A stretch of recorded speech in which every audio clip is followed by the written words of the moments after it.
Well, guys, thanks for joining us. We are here for a vocal webinar. For those that don't know, my name is Zach James, but I have with me here a very special and beloved guest, my mom, Wendy James. Mom, So, right here. yeah, uh, but she has been my go-to as a vocal teacher for 40 plus years. I've learned so much from her, watching her lead worship and perform adult concerts more when I was a kid. And there's a lot in how I sing that I've tried to draw from her. And uh, we've started to do workshops together in terms of teaching Yeah. vocals for worship. And Plus, I we just really, love to sing together, don't we? it's so much fun. Yeah. In a lot of ways, God has planted us in different churches now, hmm but the opportunities when we get to do it together are really sweet. Very fun. So, and we're going to be teaching a vocal workshop at Worship 424 at Cedarville with live vocal coaching. That will be on the Saturday in the breakout session. So Yeah. that'll be really fun.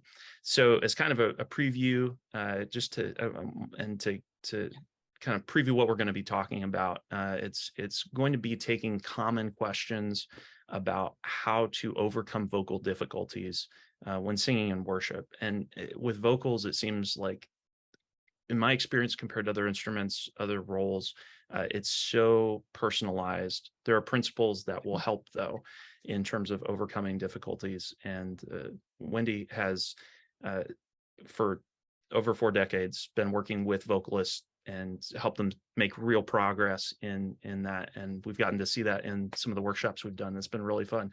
That's why my So hair is this color. with All those with lessons. which comes No. wisdom. So there you Wisdom. go. That's right. That's That right. is the proverb. And Yes. I'm I getting know. I'm loud. seeing a little bit Yeah, there, Zach. the fluorescent light in this room is just Yeah. accentuating every gray hair. But Yeah. let's embrace it. That's right. Let's embrace. Yeah. Good So deal. for you, as the first question I wanted to ask for hmm you to discuss was, as a vocal teacher, you've had 40 plus years of experience. I personally watched you work with vocalists, seen them make progress for years and years growing up. Um, what are the three most common mistakes that you've seen over the years with vocal students, and how do you work with people to solve them? That's a great question. It does often come down to the foundations. And so when people come in, I like to assess where they're at. And almost across the board, if there are problems, it has to do with air pressure being weak, not really understanding the breathing mechanism. And then from there, the pathway out of the uh, body is often shot in the wrong direction, often up. And when you go up, you create undue tension with your larynx. And so Hmm. those things they're probably the primary things. If I had to boil it down, I'd say air pressure, down and out through the mouth, and then really believe the words if you were going to try to fix those things. And I don't know if you want me to go into, the nitty gritty of the air pressure or anything like that, Yeah, or I think, like, for most Mhm. people, the technical, there's a lot of technical things that are difficult for, even for me, that like, it at a level that's much deeper Yeah. than I do, certainly. But like at a big picture level, like what are the things you do to help people solve those issues? Yeah, one of the things you can do is, well, first of all, if you don't have good air pressure built up in your lower lung, it's really hard to sing well, no matter what you're doing. It takes a lot of pressure just to, uh, I don't know, just to build that power that you'd like, or the ability to go soft or loud, but with intensity. Hmm. And so one of the main things I do is just, if they could think of, if you listeners could, or watchers could think of your rib cage as sort of a triangle, like here. And if you think of drawing the air in and down, what's going to happen is the ribs themselves are going to expand. And you want to just have that rib cage out because the air was drawn in, and you'll hear this. You'll hear really no drag or anything. It's gonna feel really good when it comes in. It'll be So when I do this, that was me taking a big breath. I might see a pop right here, which is like, I'm going to stand up just a little right there. Can you see it? Yep. So yeah, it's like where the bottom of the sternum connects downward to make a triangle there. So anyway, if you get that region of the lower lung to really expand, and then as you're, another thing I was mentioning is that the sound often at that point goes straight up through the head. And what that does is it creates tension in your larynx. You really want your larynx to stay down and floated. Everybody tells you to yawn when you sing, right? You know, I've heard that a lot. That is true. The pre-yawn really sets you up. So what you're asking your body to do is relax your jaw, pull that air in with a draw. It's your ribs are lifted, and as the air comes out, go down and out towards the mic. Often the sound will go in another direction out of your head, but you really just want to go, think of it right through the middle of your mouth right here, right towards the mic. And you think of the mic always being down, right, towards the floor more. Most people think of singing across your audience, but you really want to aim down. And just think of singing all the way through it and getting all the way to your audience with that air pressure. That and really believe those words. The text at the mouth can really help create a feeling of intensity and a good intensity with it. Okay. I think that's one of the Yeah. biggest things I picked up from you stylistically was Mhm. intense diction can be very Yes. valuable. Yeah. And so And that makes it really appropriate fun. to the song, you know, whatever Yeah. the Yeah. song Yeah. is calling for as far as the intensity. But yeah, Yeah. we just don't want we don't want the ends of phrases to fall off. We want that that sound to just carry right through and make it to your audience, really.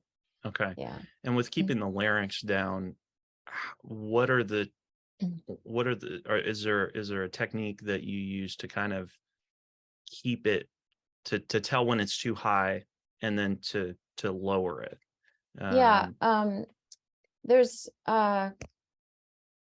like if you put your finger here at the top of the Adam's apple, you can feel if you swallow, you'll feel that Adam's apple go up or down. That's the region of your larynx right there. Okay.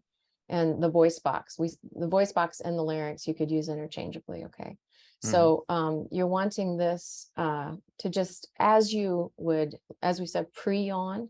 So try that, just a set your mouth up in a pre-yawn. And you'll find that the larynx, try it with me, Steve, even if you want to put your finger here at your Adam's apple at the top and Okay. and just drop your jaw and almost yawn. And when you do that, you're really setting up. Now I see Yeah. this is something to watch too. That tongue is pulled back just a little. Okay, Yeah. so And I, let it just relax, right? yeah. Yeah. Okay. Yep, that's great. And you'll see that the tongue will follow the jaw, and all of this just spells out relaxation. And then when you add that air pressure to it, you just continue to relax it and come out of the mouth and down through the mic. So anyway, there are techniques that are going to come out in a book I'm doing pretty Mhm. soon, and this will be a really helpful thing. It'll be troubleshooting areas like the larynx, and we'll have video for it too. So coming up. That's awesome. Yeah. Yeah. And I don't know if it's obvious from the video, but like when I was doing that, you can actually feel the larynx go down. Yes. It's Yeah. very noticeable to me, but probably not necessarily on video. Um, Yes. so And when that's yeah, that's what you'd really want is that pre-yawn sets you up for success for all the singing you're going to do. Because you don't want your larynx pushed up high because it'll create tension. And it's really rough on your voice, really. It's not healthy for your voice. There's two kinds of tension. One of them is good and one is bad, and one is more pain oriented. So you want to go for the good tension it's a good use of muscles. Yeah. Yeah, that makes sense. I Mhm. found it helpful a lot with singing to think like to use sound as one guide, but feeling in terms of does this feel good or not is Yeah. often a good clue as far as am I using good technique or not. Yes. That's Yeah. been really helpful. Yeah. So here's kind of a different question. Mhm. So for I I was at a conference and just heard someone making a joke about tone deafness, Oh, and yeah. the reality is that there are a lot of people that struggle with pitch to a Yes. variety of degrees. And I know I've had conversations with people in the last week. They're like, I don't think there's any way I can ever learn um, to hear the pitch, to sing the pitch. Mhm. Um, is there a way, can people who are tone deaf, who have no vocal skill, can they learn to sing well enough to sing, to join a worship team? And if so, what does that process look like? How long does that usually take? Um, Yeah, it can depend. I will say, unless someone is actually deaf, and even then, I've seen on American Idol, you've probably seen there's this deaf singer and she sings beautifully, mm, so apparently you can learn, and I believe this, you can learn because of the placement of the pitch, and you'll feel it on your muscles and stuff, mm, and you'll feel the vibration. So that's actually a good jumping off point. You can actually learn by feeling the pitch on your windpipe and just mm, feeling that vibration. And it's harder for people that what probably happened was maybe they didn't have a role model around when they were growing up that actually sang much or sang on pitch. right. And so a lot of times you're coming out of just a place where you have never had a pitch reference.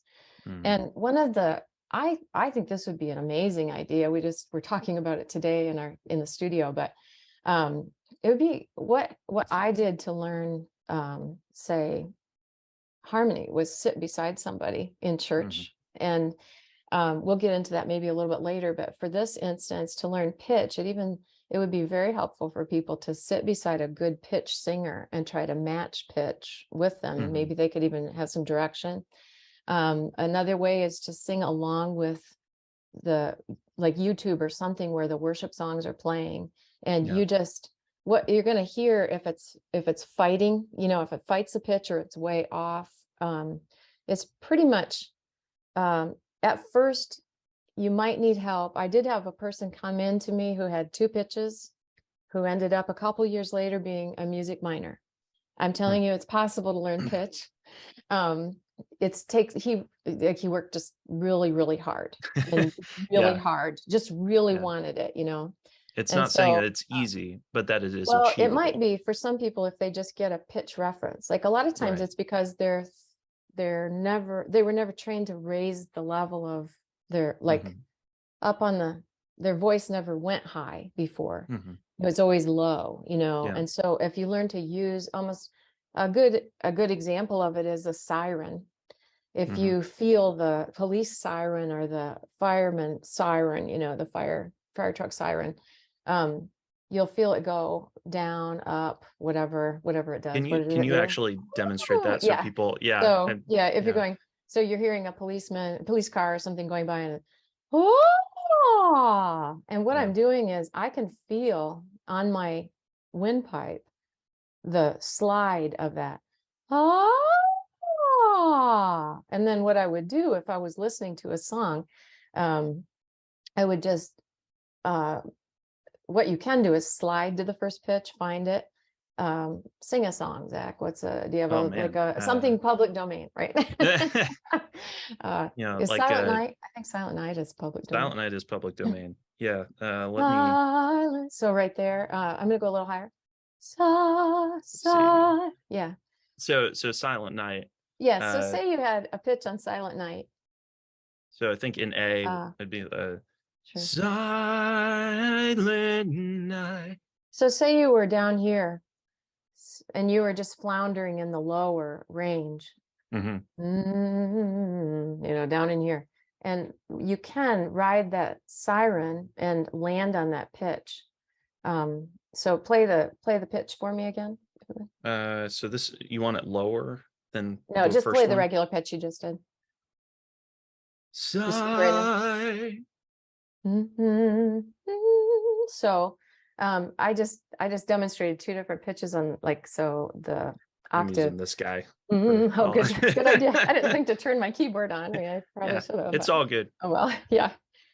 So I could sing it down here, Silent Night, or sigh. So if I was going to find it up high, um, uh, ah, so, ah, Silent Night.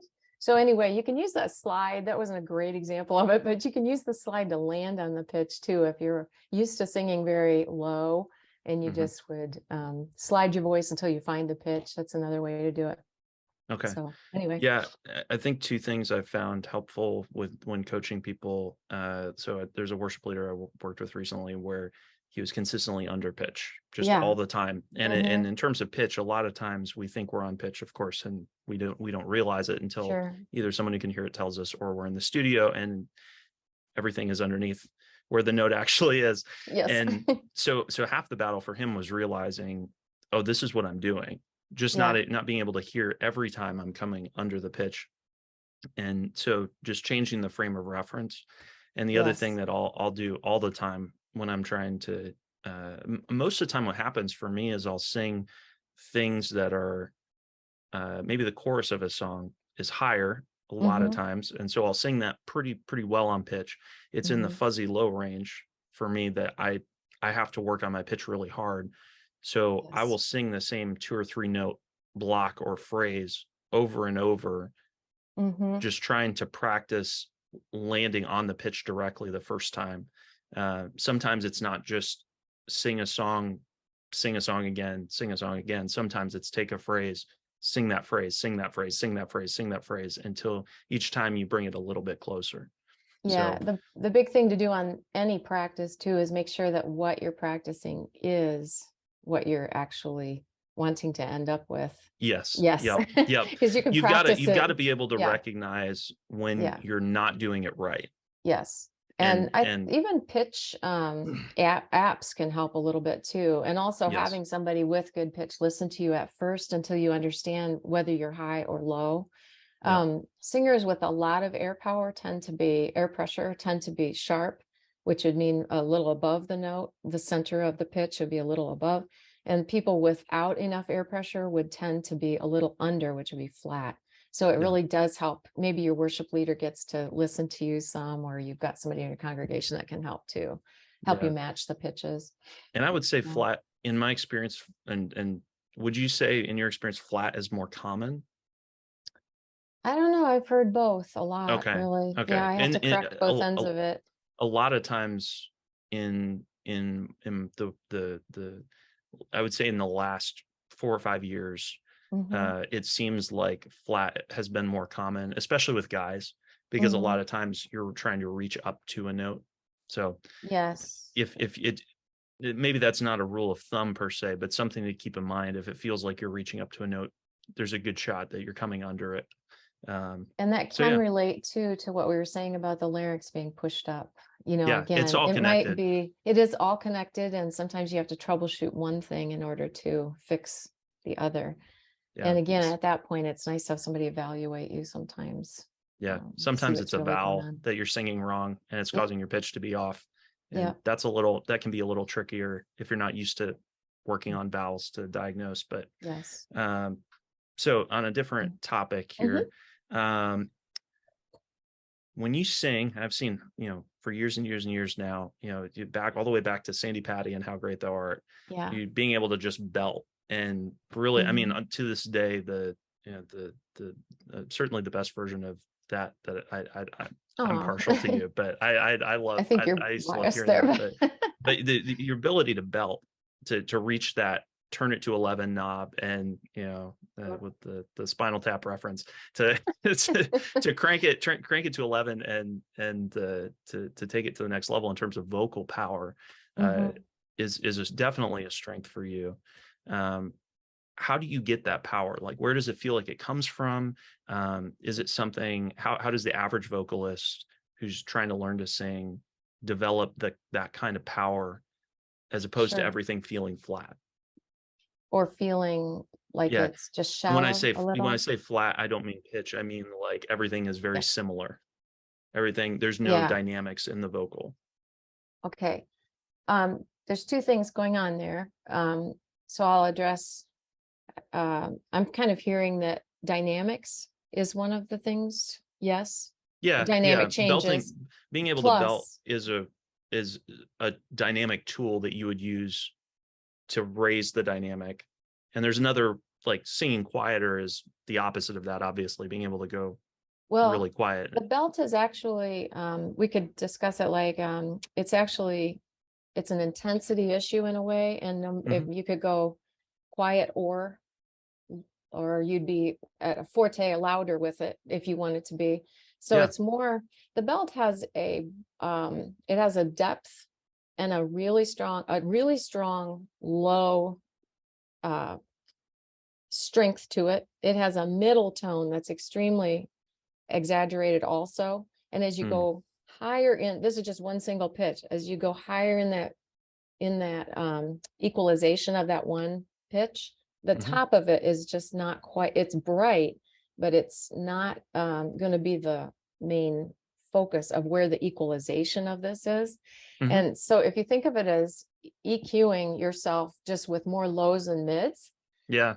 and the brightness comes because you, well, the other thing that happens too is a lot of belting songs sit lower in the pitch. Right.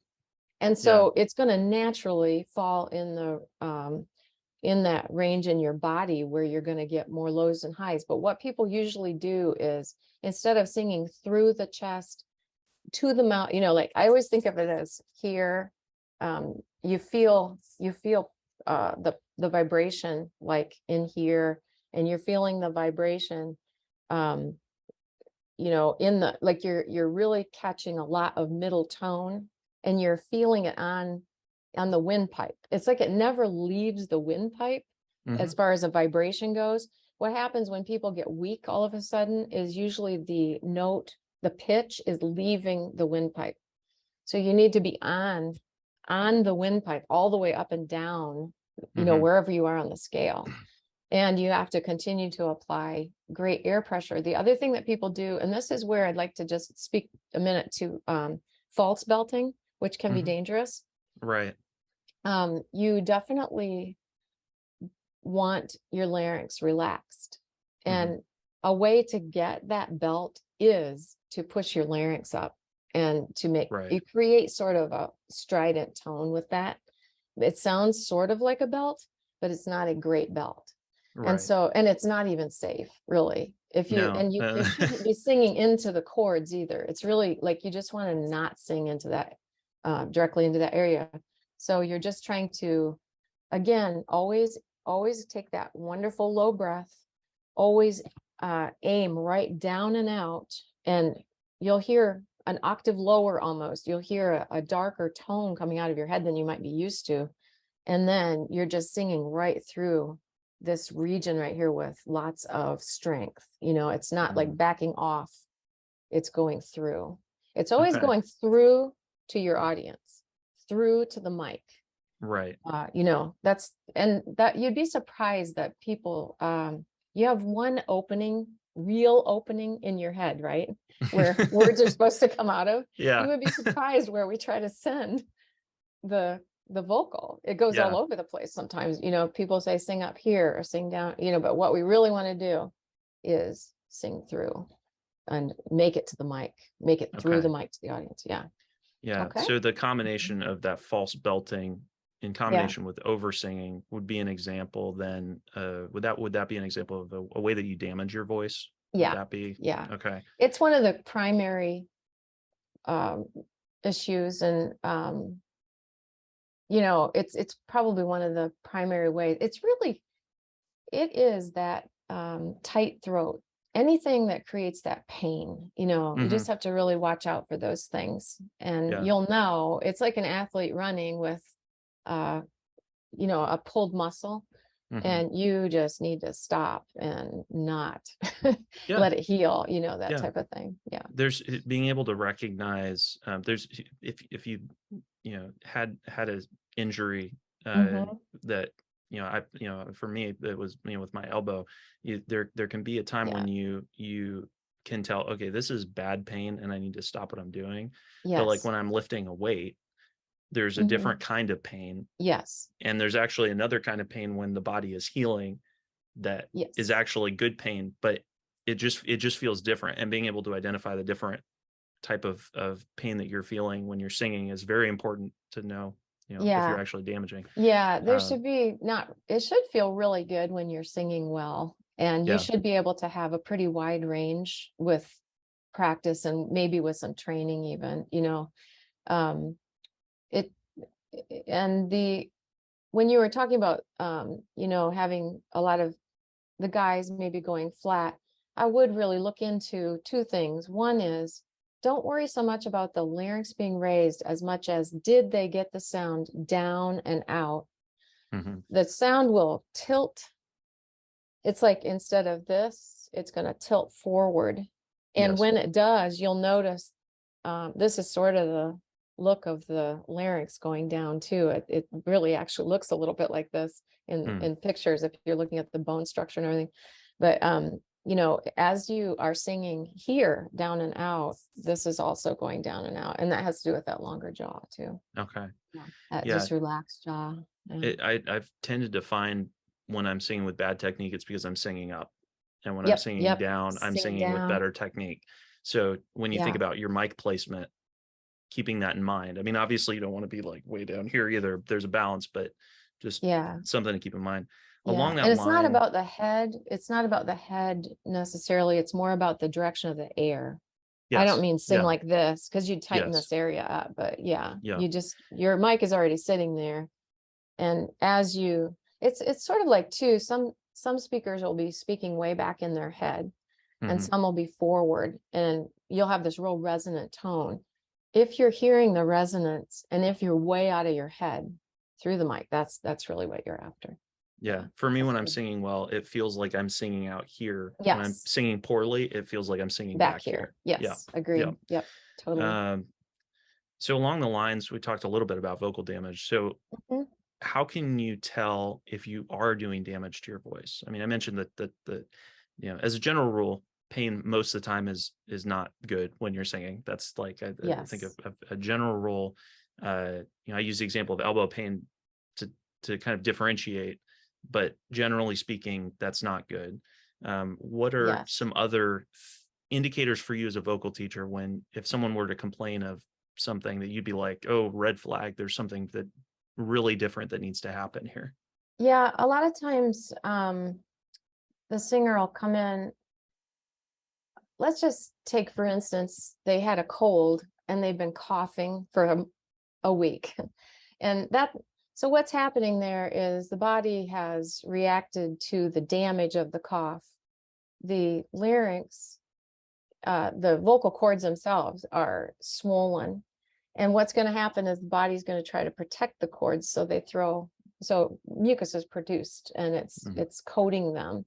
That's why a lot of times you'll get up in the morning and you'll be like, oh my goodness, there's nothing there. Yeah. So, uh, by the way, I'll just throw this hot tip out there, but swallow, drink water, don't don't clear your throat as much as you Yeah. can if you're coming in to sing it off. They always taught me in my Yeah. operatic training and stuff, sing it off, so I've, it is a bad habit. I've a couple of times already, I've cleared my throat and I just need to go for the water, yeah, it's, well, and there are so many times you just do it and you're not thinking about it, but it is not actually good it's for your voice something to do that that. if you can break the habit, it's good. I mean, sometimes you're desperate and you're in the middle of a song and you're just going to clear your throat. I mean, you Yeah. gotta have a voice there, It's but I'm usually just not like your voice is going to fall apart if you do it once or twice, but if you right. do it a lot, yeah, it's not good. If it's a habit, it is damaging.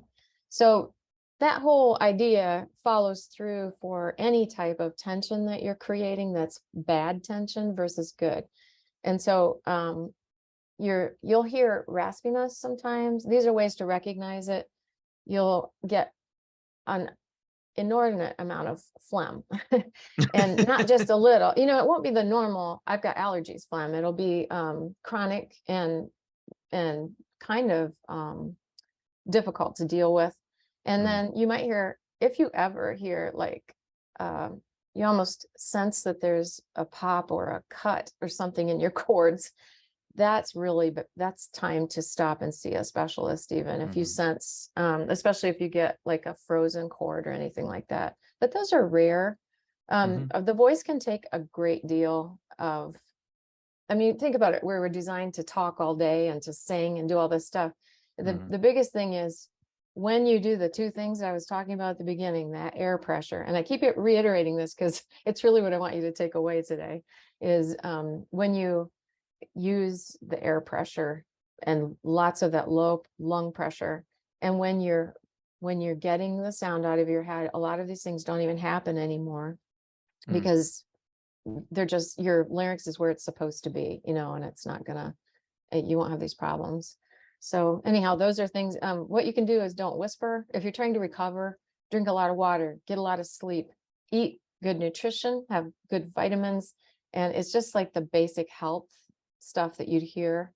And then if you continue to have bad vocal problems that I think are chronic and mm, are pretty, worth, after, if it doesn't recover, in a yeah. period of time that you think is reasonable, you should go see a specialist. And that would be, but that's really rare. I mean, Yeah. Yeah. I I mean, barely know anybody that's had to do that. There, once in a while, but it's I knew rare. vocal majors in college that would get like nodules and stuff. I've never Yeah, had to deal with that personally.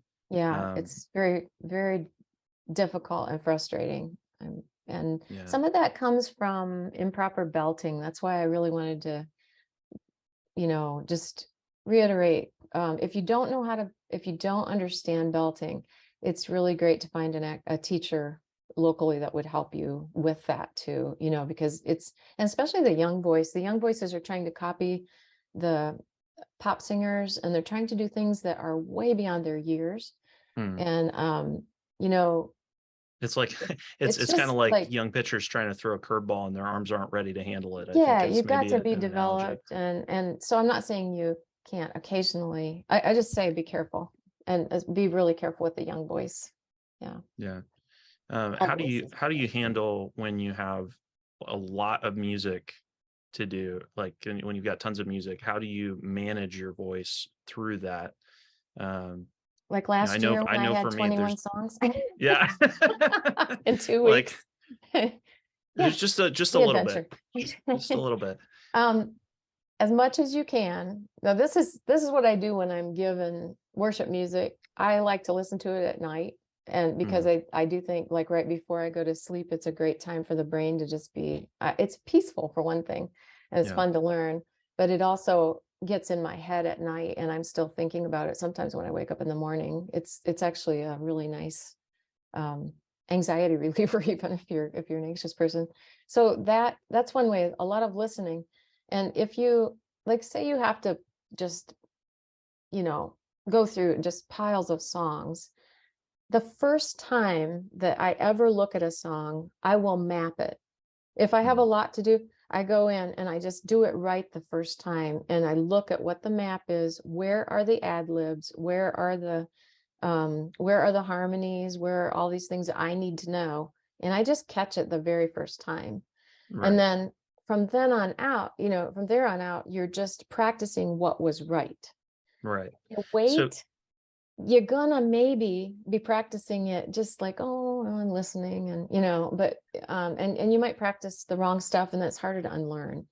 so And then another one, oh, I'm sorry, go ahead. it's so just for people, because I don't want people to think like, okay, essentially you're not saying that you do it right in the first time and that you just magically can do it right. It's that Well, you're yes, looking ahead my to see goodness. you're No, yeah, I'm like kidding. we all make mistakes in trying to learn new music. That's part of learning new music. But what you're Yeah. doing, if I understand correctly, and correct me if I'm Hmm. wrong, is thinking through the song Hmm. and almost mentally learning where the parts are so Yes. that once you practice it, you're not having to run it nearly as many times. It's almost like you've Hmm. run it in your head before you start singing it. Yes. Is that a way of Um, saying it? yes. And another, I mean, along that line, we were just talking about this in the studio today, but how much you can use your mind Mm, before to even practice the audience responses you might be experiencing, the externals. yep. So as I practice, a lot of times I will practice even imagining the whole thing. Yeah. And that takes some skill, and you might want to start just practicing the song, and then once it's learned, you'll practice in your mind, what it's going to be like to see responses. Why?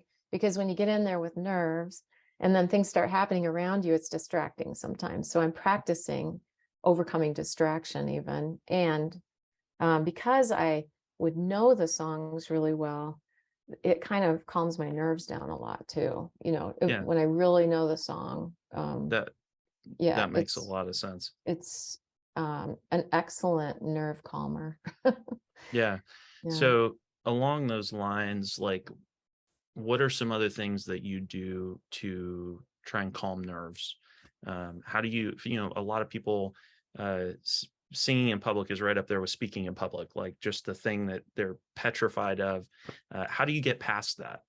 Especially, in my case, you had me on stage when I was a baby. So Yes. there's a part of it for me that just it doesn't feel scary to me because I've always been there, but most people don't have that experience. Yes. How do you go from no experience to, okay, I feel confident, this doesn't bother me and I can pull this off under pressure? Well, one of the one of the main things that people are practicing thinking at home is failure. Yeah, yeah. You know what I mean?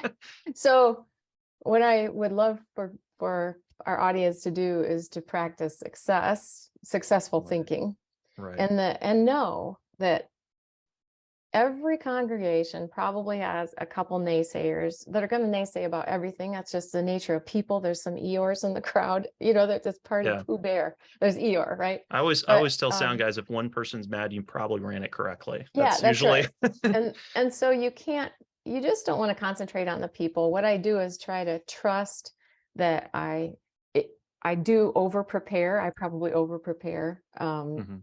People would be surprised how often I will really go around a song, but I don't want that to be a stumbling block to my congregation. I want to have it ready. And then in that moment, I'm able to really worship. And that is worship leaders are trying to lead other people into worship. We can't be stumbling over the basics and the Yeah. foundations, right? We need to know. And then you trust the Lord. I do pray over this stuff a lot. Like as I'm practicing at night, I'll listen to it and I do a lot of prayer and trust the Lord. I just feel like every time I've done my best to practice it, or sometimes if I just haven't had time, but I pray, He just gives it to Yep. us, right? He's got Yep. grace for us. Yeah. And then it's also just this idea that the Lord is pleased. Mm. He's Yeah. not looking for us to be perfect or anything. He's looking No. for just an offering. And Yeah. I think he's much more graceful to us than we are to ourselves sometimes. And then just again, what I was saying about practicing all of the aspects of the performance and really thinking of think of your congregation joining in and think of them engaging with you and with the Lord and Mm. just be in that space so that when you get there, you just feel like you've already seen this play You've out already in your been there. mind because you've It's been there. it's Yeah. And then, the classic, I think it's a Vince Lombardi line, when you score a touchdown, act like you've been there before. yeah, You that's know? right. Yeah, That that's that's right. that that's I think Yeah, that's and true. there's just no substitute for repetition either. Yes. Not to the point of Yes. making it stale, but I just repeat and repeat and repeat and I try to repeat correctly, not incorrectly. Yeah. And I then think and there then you just go. And you know Yeah. what? Every time you sing, there will be things that happen and you hopefully get to the point as a worship person that you can just be loving what happened with the congregation and just not really feel like any mistakes made. It's just a learning experience. Everybody's Yeah. going to make mistakes and it's okay. Yeah. Just And mistakes that are great. How do you learn? Well, we make yeah. mistakes. Yeah. So, yeah. We've all been there. And Oh, I yeah. think there is this idea in scripture that God calls us to courage. And I think that Mhm. at a raw level, there has to be a decision that says, okay, if God has called me to this, I'm going to choose to act in courage Yep. and overcome fear. And the reality is that, what I said before about being on stage as a kid is totally true, but I Hmm. still feel nerves and that's never gone away.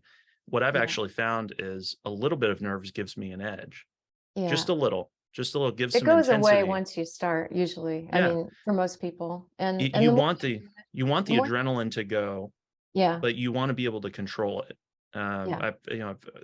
The extreme example would be, I know, like, Navy SEALs being able to control their heartbeat. I'm nowhere near that, but the ability Yeah. to when I feel the stress, Mhm. when you feel the shaky hands and your heart Mhm. palpitating, to be able to go, no, I'm actually going to focus on, my heart's going to slow down, you know, I'm going Mhm. to calm down, and deep breaths. I take a deep breath before I start a set every time. Mhm. Uh, in, Yep. Clears out, your head, gives you close my oxygen. eyes. Yep. I'm praying, and the other piece of that, when one of my prayers, hopefully every week, not maybe not quite every week, but I try to intentionally pray, God, I want you to be glorified Mhm. through this. And there's Yes, just something that absolutely. happens when God has called you to something, and he's prepared you for it, that Mhm. even in situations where you feel inadequate, he gives you what you need. Yeah. And I've seen that to be true over and over again, times where my voice is really struggling, and then all of a sudden I'm in the set and my voice is on point. And it's like, Yeah. where did that come from? Well, God Sure. gave me what I needed. So Yeah, and when you get to be my age too, the um what people think of you doesn't matter quite as much. I'm starting to understand that Yeah. better. It's The like older I get, it's like you I'm kind of starting to you're not just care. having fun, acting in your gifts and doing your thing, and just it's you just don't probably judge yourself even quite so harshly because you just know you made a lot of Yeah. mistakes, and it's okay. Well, So and anyway, cut I've yourself some slack. That's what I say. yeah, and being able to own your own mistakes and Hmm. also to learn from them, it actually can be a powerful teaching tool with other people. Yes. It's, if you can, if Humility. you can embrace Mhm. that, to be able Yeah. to say, look, I don't get it right all the time, but here's a way that I didn't get it right, and here's, how you can avoid the same thing. Yes. Um, so Yes, definitely. so another question, and this actually came up in the workshop we did Hmm. recently, Hmm. was a vocalist that we had a conversation about style. And I guess the Yes. question would be, uh, I remember the can a person. vocalist change style? If you sing Southern gospel when you're younger, and can you change to a more contemporary style? Or if you're contemporary, like in my case, primarily contemporary, can you learn to sing with a more traditional style? Yes. An What does that look like? unequivocal yes. And here's how. Um, there are, just think of Spotify, all the choices on your TV if you have, you know, is it DVR, whatever. If you have the choices on the cable stuff and all that, just think of the plethora of musical genre that are out there. Right. So genre separates it's like each genre has a sound to it, and that's how they separate it. It's got certain style pieces to it, and it makes it as a whole. Those are style rules for that genre. Hmm. And then each under that there are many style types that you can change up within the genre. um, so there's Broadway, there's jazz, there's worship, all these have their own sound. Hmm. And I'm going to just highlight some things that, like, within the genre, like we're talking about worship, so let's talk about that. So within the worship genre, you would use certain vowel sounds. You would use it. It's very much of a spoken language, like whatever. When you're singing, you're kind of speaking to your audience in a way. I'm not saying we're speaking, but I'm saying it's a Hmm. dialect type of thing. It's not contrived at all. Hmm. It's pretty straightforward speech in a way, but it's sung. And so here are some things that you might see that would change within a style. um, the diction, the way you say certain words, including vowel sounds and consonant sounds, and how the rhythms of it flow. There's Hmm. these different way. It'll just sound different in worship. So The that's one meter. thing you can look at. Yeah. Are your vowels matching the ones that you're listening to on YouTube or whatever your source is for your Mm. practice? Vibrato. You don't Mm. usually hear vibrato.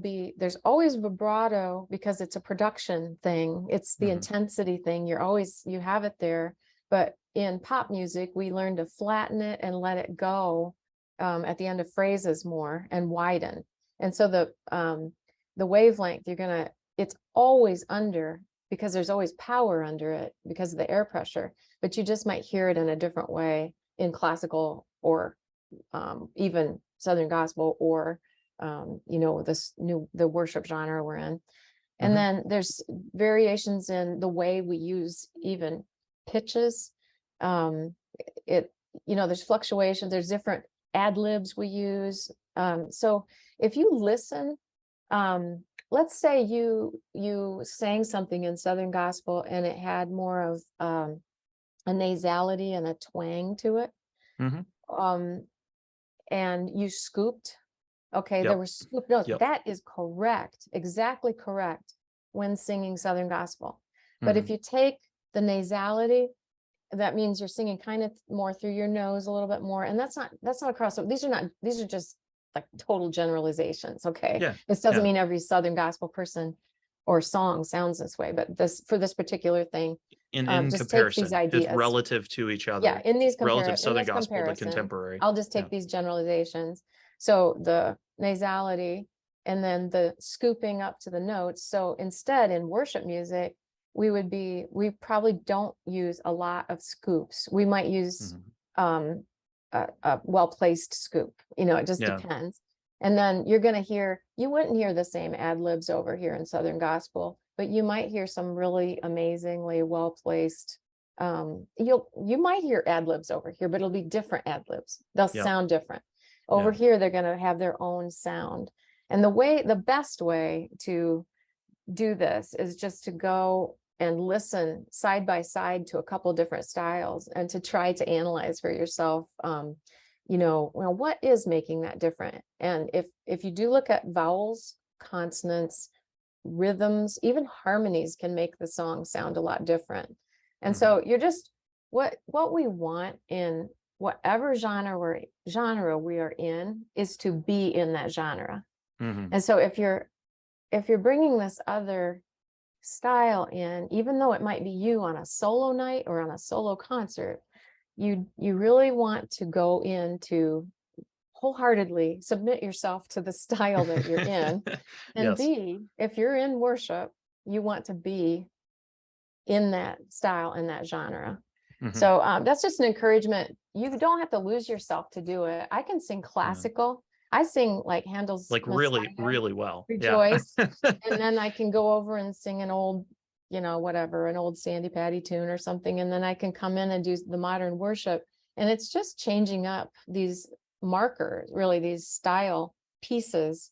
Um, I and like your word for that, style markers, is yeah, the yeah. essentially the idea that the things that make something sound like a certain style, you can actually break that down into understanding component pieces of it Hmm. and changing those. In the same way, you could have a very skilled vocalist that could sing the same song and make it sound like it's in a different style because they're understanding the markers that create that style. Hmm. It's not necessarily specific. It's not like the song has to sound that way or the vocalist has to sound that way. It's knowing the markers that create the style. Is that Yes. a fair way of saying it? And there's a couple levels to that too, which might be helpful. And one of them is like, you've got the genre that needs to sound like the genre, but then you've Hmm. got this library of sounds that you have Yep. developed over the years, and there's that Yep. individuality.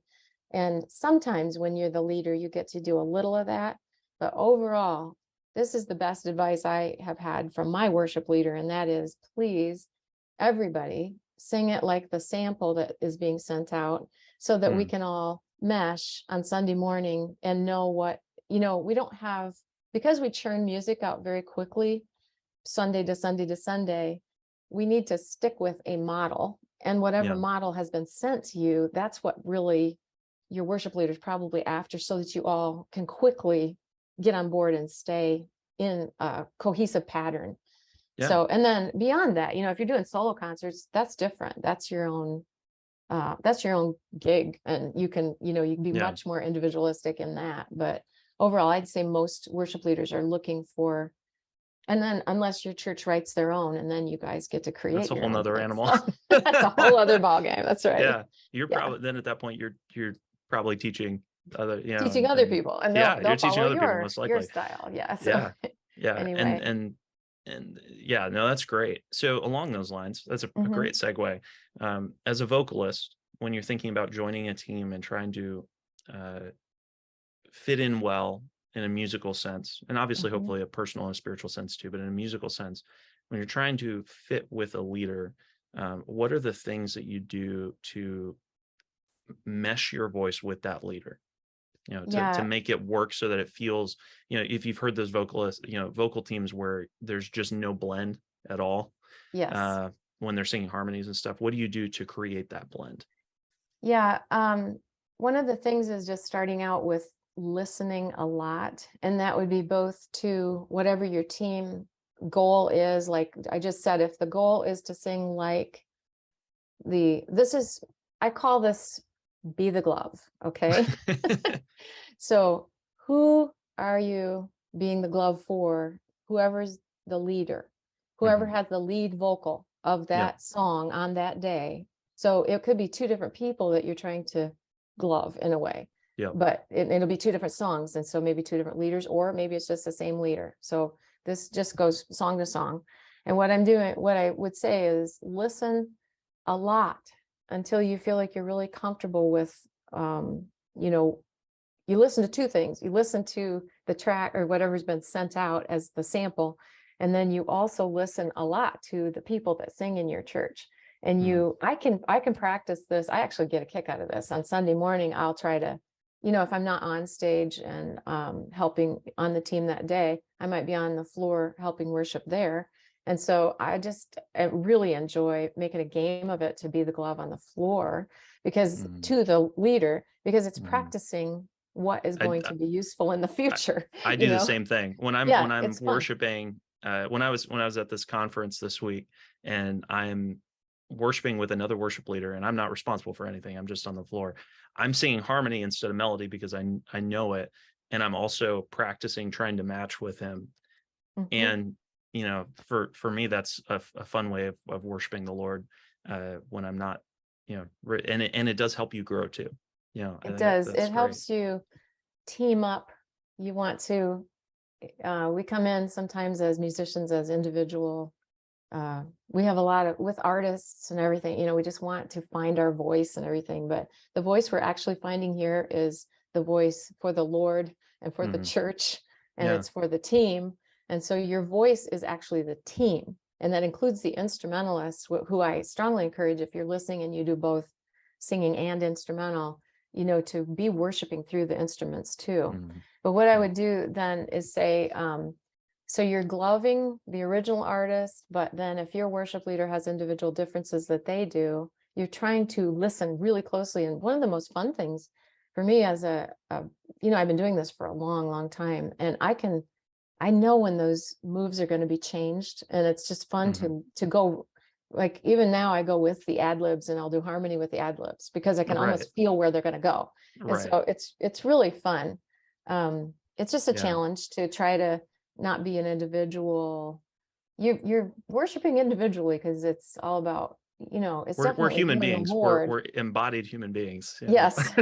But as far as this goes, this is just trying to help us to join up and, you know, um, you're trying not to trip people in the congregation too. You're really trying to give them this easy ride through worship, and Mhm. it lets them focus on God and worship and not, and it's leading right to the sermon. The Mhm. point of it all is to kind of get them on a train going towards what they're going to hear in the sermon, and it's all supposed to team up, and so Yeah. you're really just trying to create this flow through the service that is not chopped up by people trying to be too individualistic. That being Yeah. said, I hope that your church has lots of ways that you get to be individual, Yeah. DNA people, and grow, and yeah, Yeah. because every church should have that too. But in You this can be case, yeah, you can be a really a great vocalist capable of doing like amazing ad libs, but it's yeah, knowing about when to place it. You always want to have the humility piece. There's